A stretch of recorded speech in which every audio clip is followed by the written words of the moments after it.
नमस्कार, आपण पाहता स्टार वन महाराष्ट्र न्यूज, जनसामान्यांचे निर्भीड व्यासपीठ। आजच आपल्या चॅनलला लाईक करा, सबस्क्राईब करा, शेअर करा। गंगापूर गुन्हे शोध पथक व सातपूर पोलीस स्टेशनची उल्लेखनीय कामगिरी। श्रमिकनगर सातपूर मधील अवैधरित्या गॅस रिफिलिंगचा अड्डा पोलिसांनी केला उद्ध्वस्त।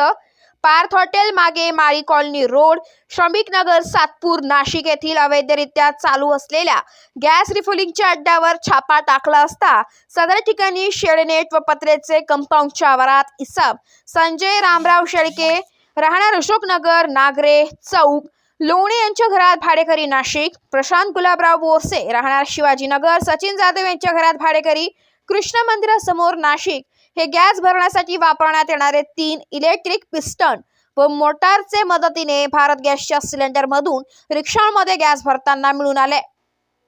त्यांच्याकडे विचारपूस केली असता सदरचा अड्डा हा अनिल शेजवळ हा चालवित असल्याची माहिती मिळाली आहे।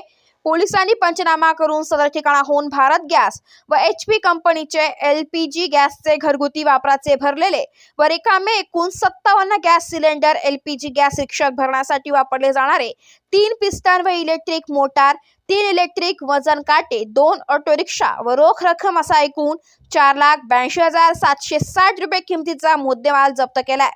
गॅस रिफिलिंगचा अड्डा चालविणारा अनिल शेजवळ राहणार श्रमिकनगर सातपूर नाशिक हा अड्ड्यावर छापा पडल्याची माहिती मिळताच पसार झाला असून पोलीस त्याचा शोध घेत आहे।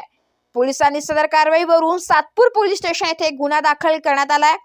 सदरची उल्लेखनीय कामगिरी पोलीस आयुक्त संदीप कर्णिक, पोलीस उपायुक्त परिमंडळ 1 किरण कुमार चव्हाण साहेब, प्रशांत बच्छाव पोलीस उपायुक्त गुन्हे शाखा, सहाय्यक पोलीस आयुक्त नितीन जाधव, गंगापूर पोलीस ठाण्याचे वरिष्ठ पोलीस निरीक्षक सुशील जुमडे व सातपूर पोलीस स्टेशनचे वरिष्ठ पोलीस निरीक्षक रणजित नलावडे यांच्या मार्गदर्शनाप्रमाणे गंगापूर पोलीस ठाणे गुन्हे शोध पथकाचे पोलीस उपनिरीक्षक मोतीलाल पाटील, पोलीस अंमलदार रवींद्र मोहिते, पोलीस अंमलदार मच्छिंद्र वागचौरे, पोलीस अंमलदार रमेश गोसावी तसेच सातपूर पोलीस स्टेशनचे सहाय्यक पोलीस निरीक्षक राजू पठाण साहेब, पोलीस हवेलदार आहेर, पोलीस अंमलदार जाधव, पोलीस अंमलदार सचिन अजबे यांनी केली आहे। स्टार वन महाराष्ट्र न्यूज साठी प्रतिनिधी इरफान पठाण, नाशिक।